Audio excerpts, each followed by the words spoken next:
I went into labor, and my mother laughed. Since when do you get to decide to have a baby? Get out.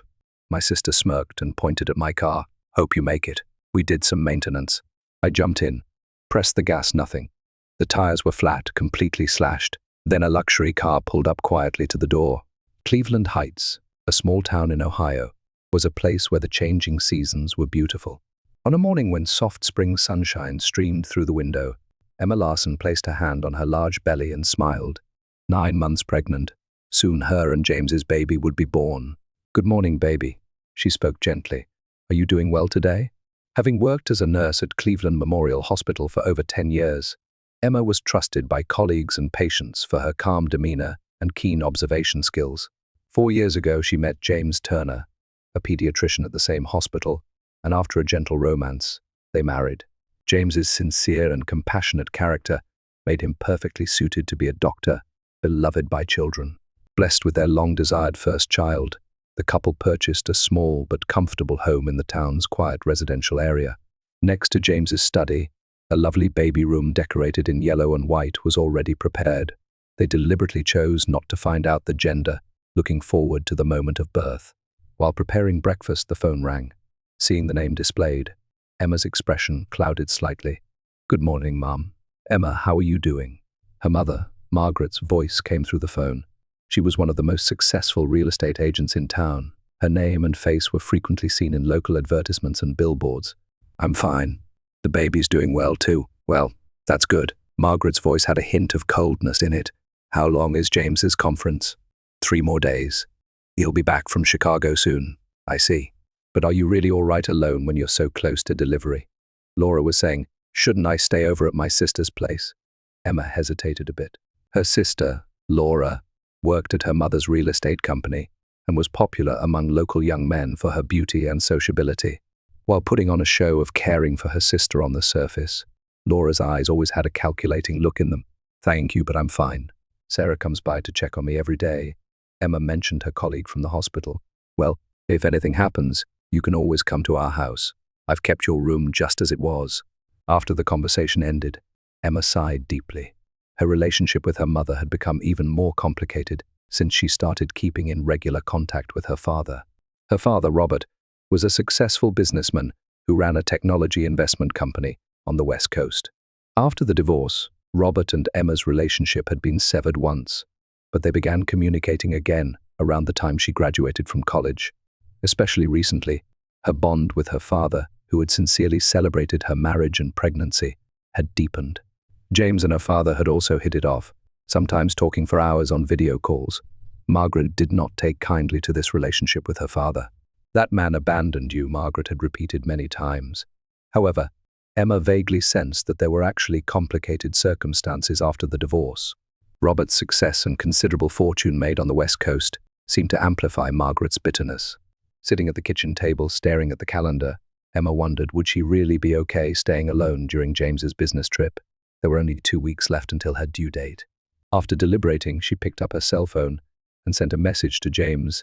I might stay at Mother's house until you return. Don't worry, I'll contact you right away if anything happens. The reply came immediately. That would be reassuring. I'll come back right away if anything happens. Love you. Next, Emma sent a message to her father. I've decided to stay at Mother's house for a while, just until James returns. Don't worry, I'll be fine. Robert's reply came a little later. I understand. Let me know immediately if anything happens. I'm here for you anytime. Emma smiled slightly. Her father's words always had warmth and reliability. While packing necessary items in a small travel bag, she hoped that her short stay at her mother's house would pass peacefully. Her mother's house had a dignified colonial-style appearance with a garden that was particularly well maintained, even in town.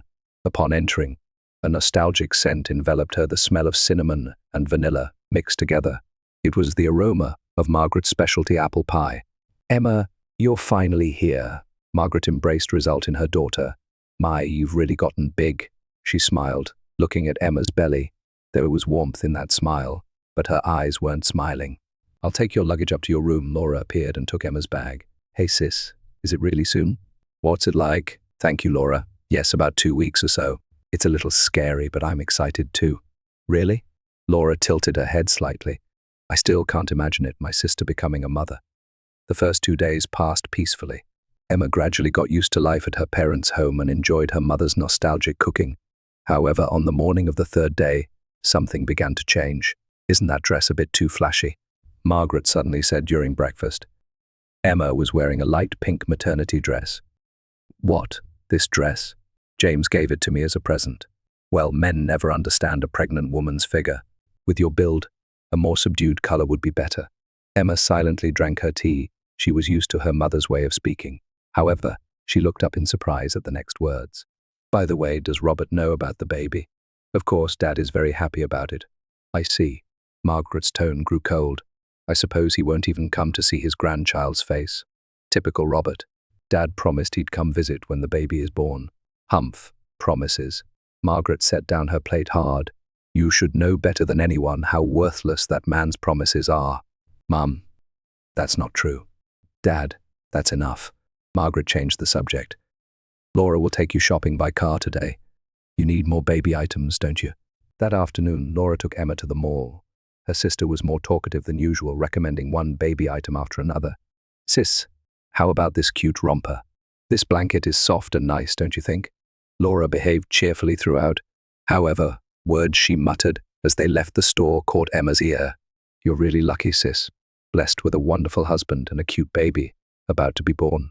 Laura's voice mixed with sarcasm and envy. "But you should be careful. When you're happy, you can lose everything in an instant." "What do you mean?" "Nothing." Laura regained her smile. "Just that you never know what might happen in life." That night, Emma couldn't sleep. Gazing at the moon outside the window, she thought about the changes in her mother and sister's behavior.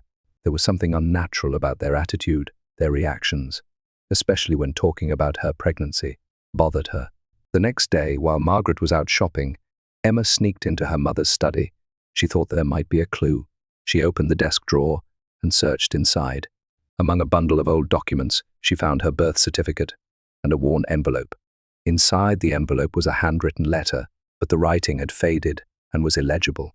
Only the sender's name was barely readable, Robert Larson. "What are you doing?" Startled by the sudden voice, Emma jumped. Turning around, she saw Laura standing in front of the door, her eyes gleaming coldly. "Sorry, I was just rummaging through Mother's room without permission. Isn't like you, sis." Laura folded her arms. "Looking for something?" "No, nothing." Emma hastily returned the letter to its place.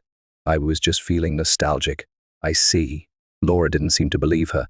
"Let's get out before Mother returns." Late that night, when Emma went downstairs to get some water, she overheard her mother and Laura whispering. "It will be soon, Mother." It was Laura's voice. "What will you do after that?" "As planned." Margaret's voice held a cold determination. "Don't tell Emma anything. It's for her own protection. But when James returns, we'll deal with that when the time comes. Just keep an eye on her for now." The next morning, Emma's cell phone rang. It was from James. "Emma, I have bad news. The conference has been extended by 2 days. I'll be returning later than planned." "I see, I understand." Emma couldn't hide her disappointment. "Are you okay? Did something happen?" "No, it's nothing. It's just that the atmosphere here is a bit strange." She lowered her voice. "It seems like Mother and Laura are hiding something. I heard them talking about me." "What do you mean?" James's voice mixed with concern. "I'm not sure, but something." At that moment, the door opened, and Laura entered the room. "Sis, breakfast is ready. I'll call you back later." Emma quickly hung up. "Were you talking to James?" Laura looked at the cell phone. "How's the conference?" "It got extended." "Oh, that's too bad." Something flashed in Laura's eyes for a moment. "But don't worry, we'll take good care of you." That evening, when Emma tried to charge her cell phone, she found Laura handling her phone. "Laura, what are you doing?" Her sister dropped the phone as if surprised. "Oh, sorry, it was ringing, so I was checking it, but it wasn't from anyone." Emma took back the phone with suspicion. Checking the screen, she noticed the call history had been deleted. She also realized the battery was suddenly low. "The battery is acting strange, isn't it?" "Just old." Laura shrugged. "Maybe it's time for a replacement." That night, lying in bed, Emma couldn't suppress her anxiety. Something was off. She couldn't shake the feeling that her mother and sister were plotting something against her. She quietly took out her cell phone and sent a message to James. "Something strange is going on. I feel like Mother and Laura are planning something behind my back. My stomach also feels a bit odd. Maybe labor is near." Additionally, she sent a short message to her father, "Dad, I'm a bit worried. I'll contact you if anything happens." Emma woke up with severe abdominal pain. It was still dim outside, and the clock showed 5 in the morning. The pain subsided once, then came back like a wave. Is this labor? As a nurse, she knew how contractions worked, but it was her first time experiencing it herself. She slowly sat up and tried to steady her breathing. When she started counting the intervals between pains, she realized they were already 10 minutes apart. This was real labor. Stay calm, she told herself. First, contact James, then go to the hospital. She picked up her cell phone, but the screen remained dark. The battery was completely dead. That's strange, I charged it last night. The next wave of contractions came. Emma gritted her teeth and waited for the pain to subside. In the gap when the pain eased, she got out of bed and headed for the door. She needed to wake her mother and Laura. "Mom," Emma knocked on her mother's bedroom door. When there was no response, she opened the door. "Mom, wake up. I've gone into labor." Margaret was already awake, fully dressed, sitting on the edge of the bed. She slowly raised her face and looked at her daughter. There was a coldness in her expression that Emma had never seen before. "Mom?" Emma became uneasy. "Take me to the hospital. I've gone into labor." Margaret stared at her daughter, and eventually, the corners of her mouth turned upward. It was more of a cold sneer than a smile. "Labor?" She slowly stood up. "So, but who gave you permission to have a child? Get out." Emma was at a loss for words. She couldn't understand her mother's words. "What are you saying? Is this a joke? The baby is coming." "You think I don't know?" Margaret's voice was as cold as ice. "You've been in contact with Robert. You're trying to give birth to his grandchild. Have you forgotten what he did to you?" "Dad didn't do anything. You're the one who divorced him," Emma shouted. "Please, now is not the time for this conversation. I need to get to the hospital. You chose Robert." Margaret turned away. "I am no longer your mother." At that moment, Laura's voice was heard from the hallway. "What's happening?" She, too, was fully dressed with her makeup done at 5 in the morning. "Your sister seems to be in labor," Margaret said. Laura smiled maliciously. "Surprised? We've been watching your every move." "Laura, please." Emma begged her sister for help. "I don't understand what's going on, but right now, the baby is what matters. Take me to the hospital." "What's with that face?" Laura said as she descended the stairs. "Just go in your own car." Emma followed Laura to the entrance. Through the window, she could see her car, the car she had come in when Laura had taken her shopping yesterday. But the keys, here. Laura took the car keys from the shelf and tossed them to Emma.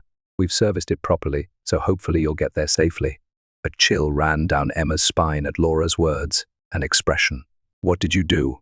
"Who knows?" Laura grinned. "Better hurry, or the baby might be in danger." The next wave of contractions came. Emma grabbed the doorframe and endured the pain. "Why are you doing this?" "Get out." Margaret came down the stairs. "You are no longer part of this family." In confusion and pain, Emma somehow made it out the front door. The cold morning air struck her cheeks. "James," she whispered her husband's name. Her cell phone was dead and useless. When she tried to return to the house to use the landline, the door was already locked. Desperately, she headed for the car.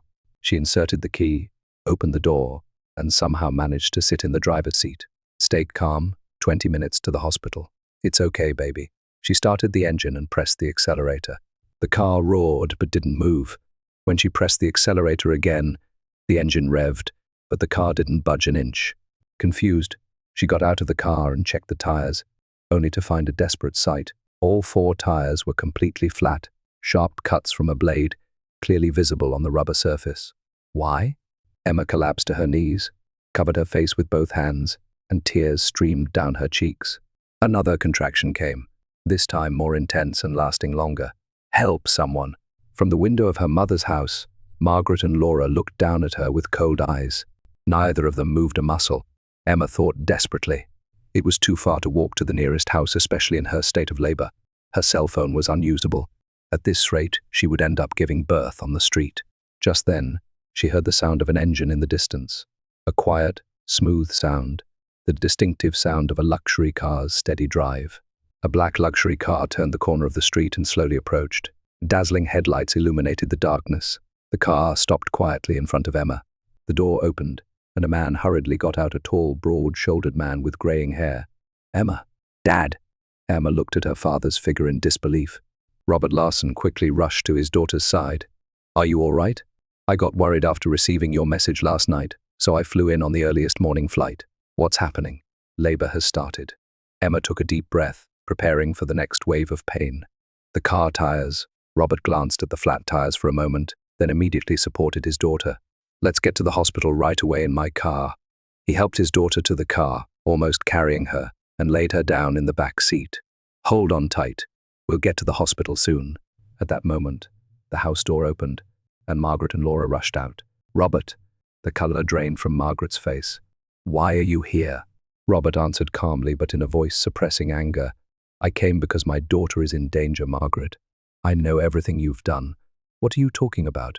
We haven't done anything, Laura said frantically. Don't lie. Robert's voice was low and dignified.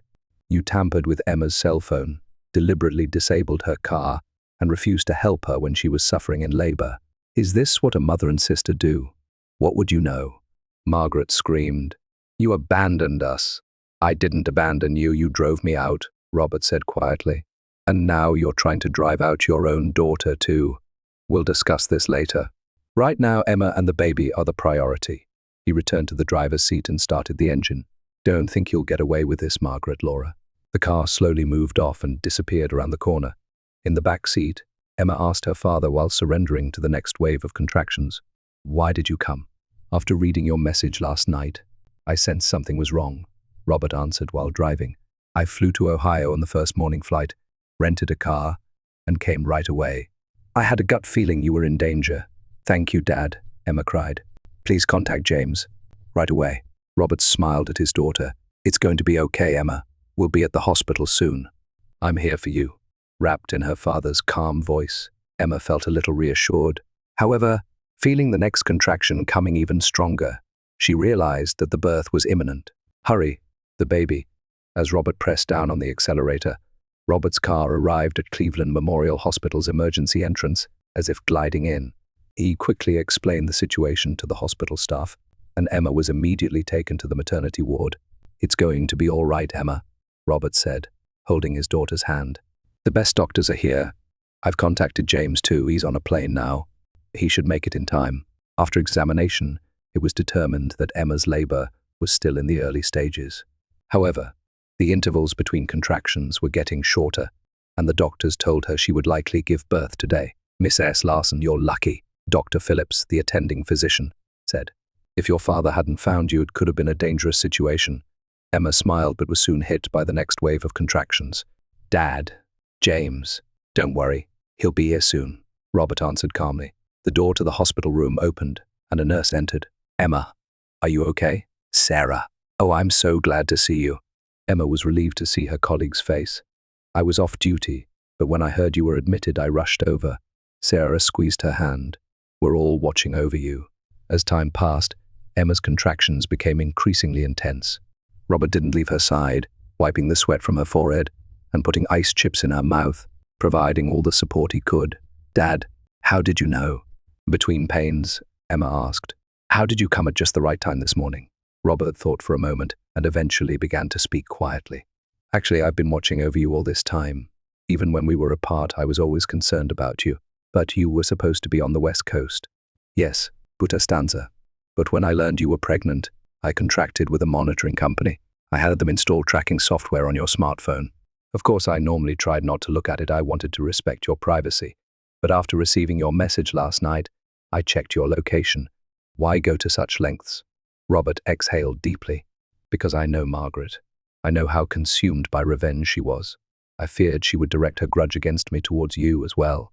At that moment, the door burst open, and James rushed into the room, out of breath. Emma. Relief spread across Emma's face. James, you made it. James hurried to his wife's side and embraced her. Why didn't you tell me that the situation at your mother's house had deteriorated? I didn't want to ruin your conference. Emma smiled weakly. You're silly, James said gently. You and the baby are more important than anything. Robert quietly approached the two. James, I'm glad you made it safely. Robert, thank you. James shook his father-in-law's hand. If you hadn't been there, I don't even want to think about it. The next contraction hit Emma. This was the strongest one yet. It's coming. The baby is coming. Doctors and nurses hurriedly prepared. and James and Robert stepped back to the corner of the room. The delivery room was quickly filled with lively voices and movements. Just a little more. Miss S. Larson. Push, Dr. Phillips instructed. After 45 minutes of pain and effort, a cry echoed through the room. It was the moment a small life was born into the world. "It's a girl, Doctor," Phillips exclaimed joyfully. "A very healthy girl." Emma smiled through her exhausted face. Tears flowed from her eyes. James returned to her side, and together they saw their daughter's face for the first time. "She's perfect," James's voice choked. "Thank you, Emma." The nurse wrapped the baby in a clean cloth and placed her in Emma's arms. "Here you go, Mom. Your beautiful daughter." Robert watched the scene from a little distance away. Tears glistened in his eyes too. "A granddaughter," he whispered softly. Late that night, while Emma rested in a private room, Robert and James sat facing each other in the hospital cafeteria. "I think it's time to tell Emma the truth," Robert said, staring at his coffee cup. "That you're her real father?" James asked quietly. "Yes," Robert nodded. "Margaret has been lying to her for years, that I abandoned her and our daughter. The reality is different. She drove me out, and she interfered every time I tried to make contact. Why didn't you tell her until now?" "For Emma's happiness. I didn't want to disrupt her life until she was an adult." Robert hesitated a bit. "And I have a shameful past. When I was young, I failed in business and was in debt. Margaret couldn't forgive that. She was raised in a wealthy family and feared poverty. But now yes. I've built considerable wealth now, but that was after I separated from Margaret. She depicted me to our daughter as a failure without seeing my struggles and success." The next morning, when Emma woke up, James and Robert were sitting in her room. She sensed from their expressions that something serious was going on. "Good morning," Emma smiled. "What's with those serious faces, you two? Did something happen?" James took her hand. "Emma, Robert wants to talk to you about something." Robert took a deep breath and looked straight into his daughter's eyes. "Emma, there's something I've been hiding for a long time. I think I shouldn't keep it hidden any longer." He began to tell the truth of the past 20 years, that he was Emma's real father, the truth about his divorce from Margaret, and how Margaret had prevented contact between them for years. "I always loved you, but Margaret portrayed me to you as a failure of a father. When I was able to reconnect with you after you became an adult, it was like a miracle." Emma listened silently. Many things suddenly became understandable. Her mother's unnatural attitude, her fierce opposition to Emma meeting her father, and yesterday's events. "So that's why, Mother," she whispered. "She did that because she knew I was in contact with Dad. She and Laura tried to punish you. In their eyes, you must have seemed like a traitor," Robert said sadly. "I'm going to report this to the police," James said in a stern tone. "They deliberately put Emma and the baby in danger." Emma was lost in thought for a while. Eventually, she said quietly, "I know they should be punished, but right now I want to focus on our daughter, on our new family." Morning sunlight streamed through the window, enveloping the baby's cradle in soft light. Emma smiled. "I've decided on her name, James. If it's okay, how about Eleanor Grace Turner?" "Eleanor is Dad's mother's name, right?" Tears welled up in Robert's eyes. "Yes, my mother's name. It's perfect." James nodded. "Eleanor Grace, a wonderful name." The three of them gazed at little Eleanor. 6 months after Eleanor's birth, on an autumn day, Emma was playing with her daughter on a blanket in the garden. Eleanor had large blue eyes like her mother and brown curly hair, inherited from her father, and was already beginning to form an adorable personality. "Look, Eli, this is a birdie." Emma laughed, dangling a small stuffed toy in front of her daughter. Eleanor reached out happily, trying to grab it with her tiny pink fingers. James came home early from work and stood at the entrance to the garden. He watched the two of them, feeling his heart fill with warmth. "What are you two doing?" he asked as he approached. "Daddy's home." Emma spoke to her daughter. "Welcome back, you're early today. The last patient cancelled." James sat down next to them and kissed Eleanor's cheek. "And Robert should be arriving soon." Emma's father had started visiting them every 2 weeks. He had recently opened a small office in Cleveland and was expanding his business on the East Coast. However, that was just a pretext. In reality, it was to spend more time with his granddaughter. "I should prepare dinner for Dad." Emma started to get up, but James took her hand. "It's all prepared already. Just relax today." Life was flowing peacefully and happily. Emma had returned to work, now working at the hospital only 3 days a week. She spent the rest of the days with Eleanor. With Robert's financial support, they had moved to a larger house. and James was building his reputation as a pediatrician. However, the shadows of the past had not completely disappeared. One day, when Emma took Eleanor out in a stroller to the shopping mall, there was an unexpected encounter. She came face to face with a thin and tired-looking Margaret in front of the escalator. Her mother stopped for a moment and gazed at her grandchild. Tears welled up in her eyes. "Beautiful baby," Margaret said in a small voice. "Thank you," Emma answered calmly. There were still wounds in her heart, but she also sensed her mother's vulnerability. "I didn't think I'd have a chance to talk to you," Margaret continued quietly. "I did something unforgivable. Years of anger and jealousy had eaten away at me." Emma said nothing, holding her daughter's small hand. "Laura is also receiving counseling," Margaret added.